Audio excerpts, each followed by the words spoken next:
Hello, we previously made an argument for God from biology, anthropology, and sociology. Now we are going to move one level above and move from biology to geology, from anthropology to geography, and from sociology to linguistics. In other words, we become more abstract. So let's discuss the arguments from these sciences, which are geology, geography, and linguistics for God. Hello AI, I want you to provide an argument for God from geology. Its essence is earth, which is something between provision and depletion.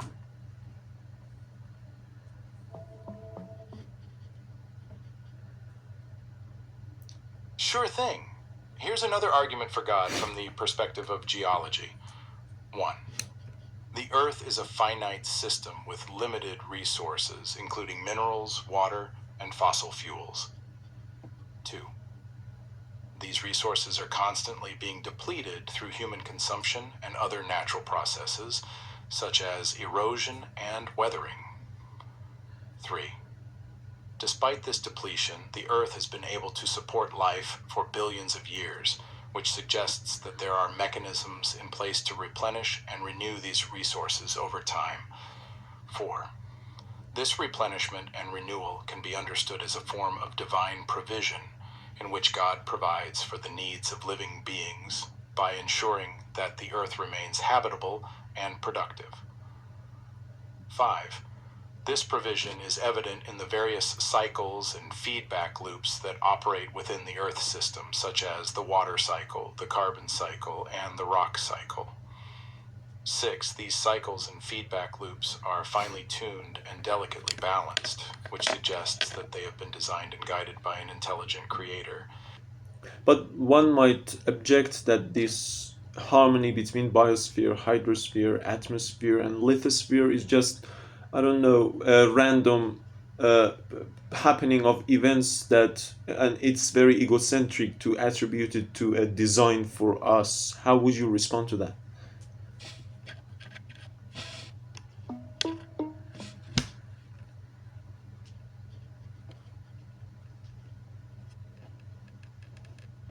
That's a fair objection. One response might be to point out that while random processes can certainly play a role in shaping the Earth system, the degree of complexity and interdependence that we observe is difficult to explain purely through chance.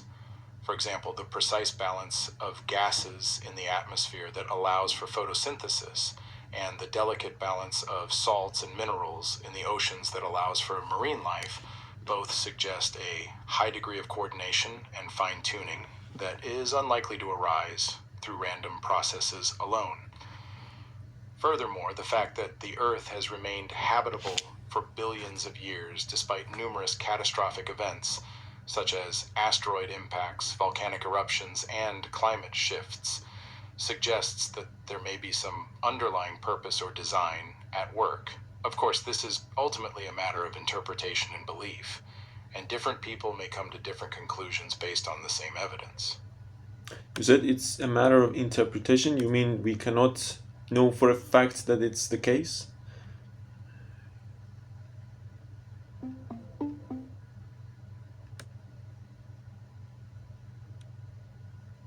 That's correct. While the evidence from geology and other fields of science can provide some support for the idea of intelligent design, ultimately this is a matter of interpretation and belief. And in science, we often make inferences based on the available evidence, but we can never be certain that our inferences are correct. There may always be other explanations or interpretations that we haven't considered or that are beyond our current understanding.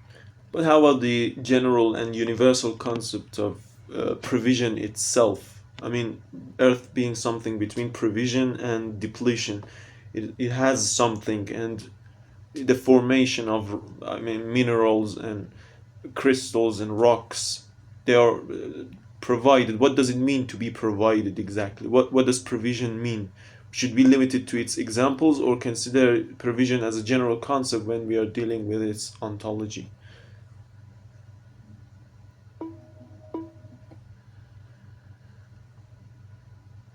That's a great question. The concept of provision can be understood in both specific and general terms. In a specific sense, provision refers to the supply of resources or necessities that are required for survival or flourishing.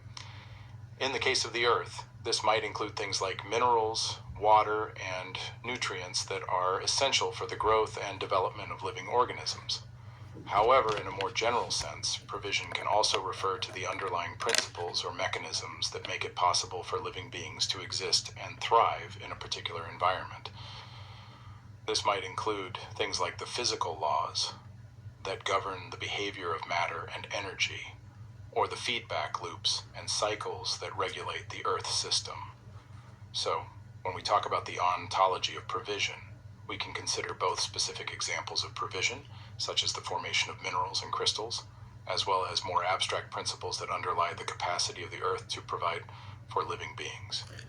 Doesn't provision assume a provider?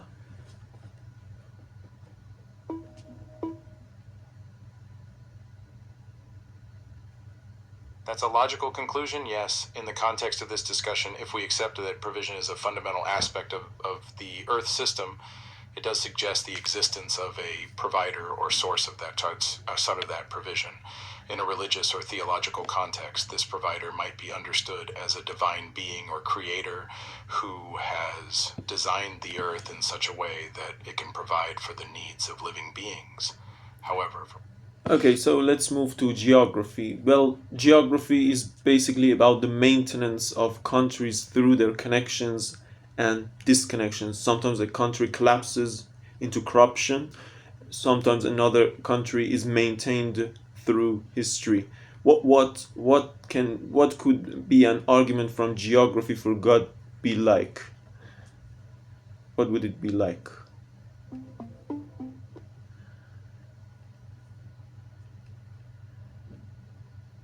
here's an argument for the existence of God from the perspective of geography. 1. The geography of the world is highly diverse, with different regions and countries exhibiting unique physical features, climates, and ecosystems. 2. This diversity is not random, but rather reflects complex patterns and relationships between different parts of the Earth system. 3. These patterns and relationships can be seen as evidence of an underlying order or design, which has allowed for the development of complex and interdependent ecosystems and societies. 4. The fact that some societies have flourished while others have collapsed can also be seen as evidence of a higher purpose or moral order, in which societies that align themselves with this order are rewarded with stability and prosperity, while those that violate it are punished with decline and collapse. 5.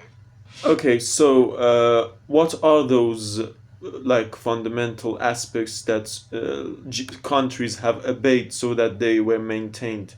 Can we say that one aspect is geological and another is linguistic, like honesty? And the geological is provision. They have provided their countries with resources, and they have been honest to the in their language to the people.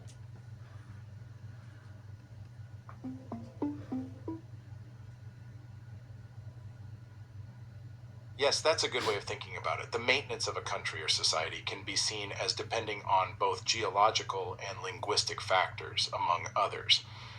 Geologically, a country needs access to resources like water, arable land, and mineral deposits in order to sustain its population and economy. Countries that are rich in these resources are more likely to prosper over time, while those that lack them may struggle to support their populations or may become dependent on other countries for these resources. Linguistically, honesty and transparency in communication are crucial for maintaining trust and social cohesion within a society. Speaking of linguistics, can we say that the essence of linguistics, the epistemological essence of linguistics, is language, which is something between honesty and dishonesty, just as geology was something between provision and depletion, and geography is something between maintenance and corruption?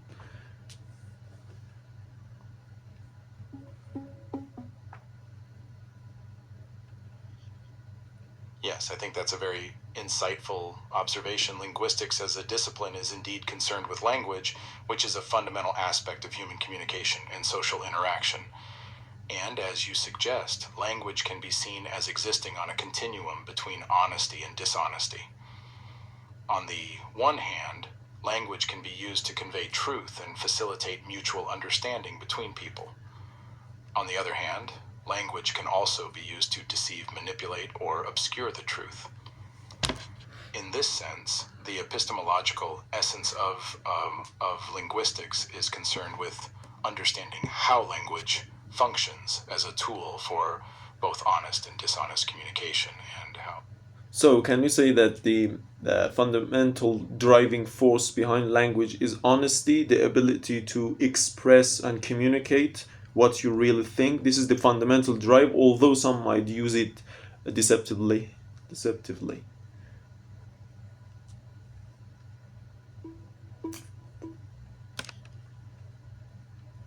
Yes, I think that's a valid argument.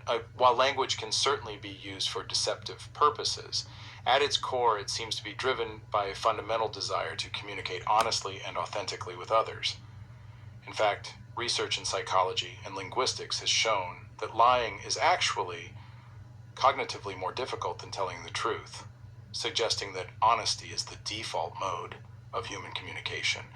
Of course, this doesn't mean that everyone always communicates honestly, but rather that honesty is a fundamental goal or motivation behind language use. So we as linguistic beings are something between honesty and dishonesty. We as geographical countries are something between maintenance and corruption, and we as geological creatures on earth are something between provision and depletion. Can we say those positive aspects of each of these sciences, like provision in geology, maintenance in geography, and honesty in linguistics, are these universals are fundamentally aspects of divine reality that are maintaining things?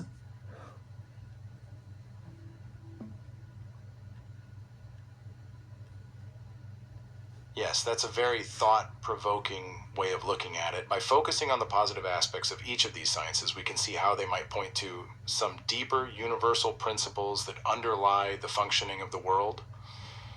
In this view, provision and maintenance and honesty are not just abstract concepts or human inventions, but rather reflect fundamental aspects of the divine reality that sustains and maintains the universe. In language, honesty is more real than language, and language is more real than dishonesty. In geography, maintenance is more real than country, and country is more real than corruption. In geology, provision is more real than earth, and earth is more real than depletion. So we are contingent or something intermediary between these two aspects, and positive ones are usually associated with divine or God or something more real than us, and the evil ones are bottom of us.